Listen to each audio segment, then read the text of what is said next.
ازيكم. A lot of ice in freezer and outside the freezer, and the refrigerator's compressor running constantly without turning off. The refrigerator will be burned out. It will be broken.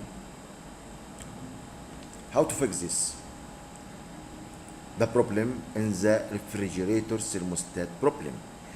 It's damaged or have some error. So you have to replace this refrigerator thermostat or thermometer. What happens? What's the job or the task of this thermostat? The thermostat, its function is to turn off and turn off the refrigerator's compressor. So when the temperature decrease below some point or some degree, it will turn off the refrigerator compressor. So no more cooling or cooling down.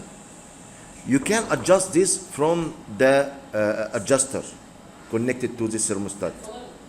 So if there is a lot of ice, that means this thermostat is not giving signal or not turn off the compressor. So open the circuit or electronic circuit of the compressor. So it will running all time, and this will burn the compressor and damage the refrigerator.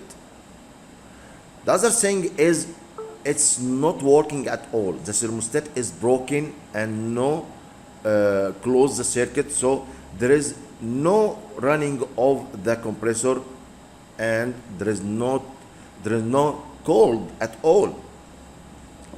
So you have to replace this thermostat. If you have any question, ask and they will reply you as soon as possible. Thanks for watching the video, and please subscribe to the channel and share the video with others if you like it.